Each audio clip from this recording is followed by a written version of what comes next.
Combien de petits détails vous énervent, vous agacent, vous tourmentent chaque jour?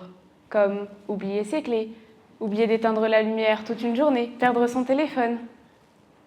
Et si vous pouviez en faire quelque chose? Bonjour, je m'appelle Lilia, j'ai 17 ans. Il y a 4 ans, j'étais une collégienne lambda. Un jour, j'ai décidé de participer à Science Factor, un concours de sciences par curiosité. Pour y participer, il fallait présenter une innovation de notre invention qui devait contribuer aux aspects écologiques et sociaux de notre monde. En m'y penchant un peu plus, je me suis intéressée à l'aspect écologique du concours. Puis j'ai essayé de lister les problèmes majeurs liés à l'environnement aujourd'hui. Le thème du gaspillage étant vaste et revenant souvent, j'ai décidé de me documenter un peu plus à ce sujet. Et c'est comme ça que j'ai pris conscience de la quantité de chaleur de l'eau que nous n'exploitons pas chaque jour. Après de nombreuses autres recherches, j'ai été surprise de ne voir que de rares innovations proposant de régler ce problème. Mais pourtant, en faisant quelques calculs, j'ai appris qu'on pouvait chauffer une chambre pendant 2,7 heures. 2,7 heures. Vous vous rendez compte? Tout ça grâce à la chaleur de l'eau usée d'une douche. Et c'est ainsi qu'au fil des mois, j'ai monté mon projet Ecological Heating, chauffage écologique. Ça sonnait mieux en anglais. Qui m'a amené à être lauréate du concours. Il s'agit tout simplement d'un système qui vous permet de récupérer la chaleur de l'eau usée de votre douche pour chauffer une pièce de votre logement. Le fonctionnement est simple. Vous prenez votre douche comme à votre habitude. Puis, l'eau sale mais encore chaude s'écoule sous votre bac de douche dans une cuve. Dans cette petite cuve, j'ai ajouté des serpentins à cuivre qui sont reliés au radiateur de la pièce bénéficiant de l'installation, entre autres une chambre de votre logement. Dans les serpentins à cuivre et le radiateur qui forment un circuit fermé, circule de l'eau propre. Donc quand vous prenez votre douche, l'eau sale mais encore chaude présente dans la cuve va chauffer les serpentins, donc l'eau qui s'y trouve à l'intérieur. Cette eau va chauffer le radiateur et donc la chambre. Comme je l'ai dit tout à l'heure, j'étais une collégienne lambda. Les seules connaissances et compétences que j'avais se résumaient à celles apprises en classe ou au cours d'activités que je pouvais faire en parallèle. En fait, si on y pense bien, on a tous les moyens d'entreprendre nos projets.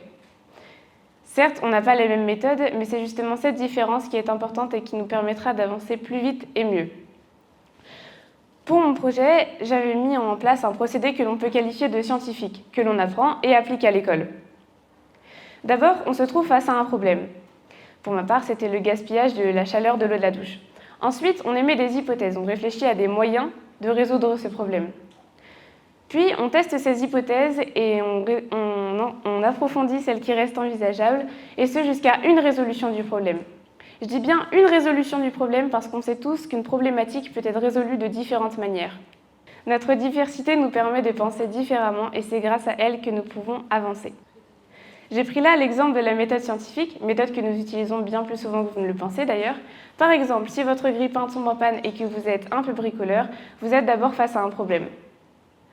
Ensuite, vous émettez des hypothèses sur la provenance de la panne. Puis, vous la trouvez et vous finissez par réparer votre grille-pain. Et c'est ainsi que vous pourrez à nouveau déguster vos tartines qui vous tiennent à cœur chaque matin. Il existe plein d'autres méthodes. Chacun en a au moins une qu'il maîtrise. Il suffit juste de s'en rendre compte et c'est le tremplin pour toutes les idées que vous aviez en tête depuis bien longtemps, mais que vous ne voyez pas encore comment les entreprendre. C'est sûr, au début, on a peur des obstacles. On se dit que ça sera long, que ça sera dur, que ça sera coûteux, mais finalement, quand on y pense, quand on tente, on arrivera toujours plus loin que si on ne fait rien. Et puis, on rigolera de ces obstacles lorsqu'on les aura surpassés. Par exemple, pour participer au concours, j'avais réalisé un prototype. Et lors d'une soirée test, j'ai créé une petite inondation dans ma chambre. Comment vous dire que ni mon bureau, ni mon parquet, ni moi-même étions ravis de ce qui venait de se passer. Mais grâce à ce petit contretemps, j'ai pu avancer dans la conception de mon projet. Est-ce que ce ne serait pas grâce aux obstacles que nous pouvons avancer? Je me rappelle aussi du moment où je devais modifier mon programme informatique alors que je n'y connaissais pas grand-chose. C'est grâce à Internet que j'ai pu en apprendre les bases. Aujourd'hui, on a accès à de nombreuses ressources comme Internet, les Fab Labs, les Repair Café. Alors pourquoi ne pas en bénéficier? Comme quoi, même si on ne s'y connaît pas dans un domaine, on peut en apprendre juste ce qu'il nous faut. En fait, il s'agit là d'un des nombreux avantages de concrétiser ses idées. Concrétiser ses idées et ses projets va nous permettre d'acquérir de nouvelles compétences et connaissances que l'on n'aurait pas apprises à l'école ou au travail, par exemple. Et puis, ça peut nous mener à des projets encore plus palpitants et à faire des rencontres fabuleuses. La preuve, je suis ici aujourd'hui. Enfin bref, les avantages prônent largement sur les inconvénients. Peut-être que certains d'entre vous, ici, dans la salle, n'ont pas encore d'idées ou de projets à réaliser en tête. C'est le moment d'ouvrir les yeux sur le monde. En fait, on se rend compte que lorsqu'on prête attention aux petits détails qui nous entourent, il y a 1000 choses à améliorer. Je vais vous raconter l'histoire de Louis Braille. Louis Braille était un petit garçon énergique et curieux. À l'âge de 3 ans, il se blesse l'œil avec un outil de l'atelier de son père. C'est ainsi qu'il perd la vue. Plus tard dans son éducation, il apprend à lire et à écrire en passant ses mains sur des caractères romains en relief. Mais cette technique s'avère peu efficace et gêne Louis Braille.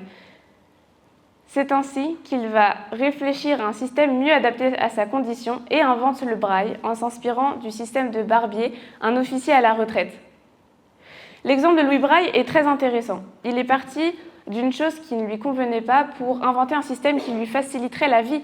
Et d'ailleurs, il a facilité la vie de beaucoup d'autres malvoyants. On voit aussi, grâce à cet exemple, que Louis Braille n'est pas parti de zéro. Il s'est inspiré du travail d'une autre personne. Donc on voit que si chacun apporte son idée au monde, sa pierre à l'édifice, on peut améliorer non seulement sa propre vie, mais la vie de plein d'autres personnes. Pour ma part, le thème de l'écologie m'inspirait énormément et je ne savais pas encore qu'est-ce que j'allais présenter au concours. Donc j'ai juste ouvert les yeux sur ce qui m'entourait et j'ai décidé de résoudre le problème de gaspillage de la chaleur de l'eau, un sujet parmi tant d'autres à ma façon.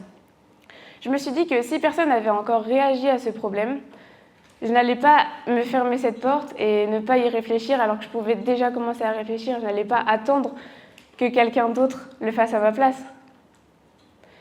Finalement, on a tous des bases et des méthodes que l'on maîtrise. C'est sûr, au départ, on a peur des obstacles, mais ils ne sont qu'une question de temps, et les avantages seront de plus en plus nombreux. C'est en observant ce qui nous entoure que nous pourrons parvenir à résoudre nos problèmes de tous les jours. Chacun d'entre nous peut être le changement. Alors vous, qu'est-ce qui vous titille au quotidien ?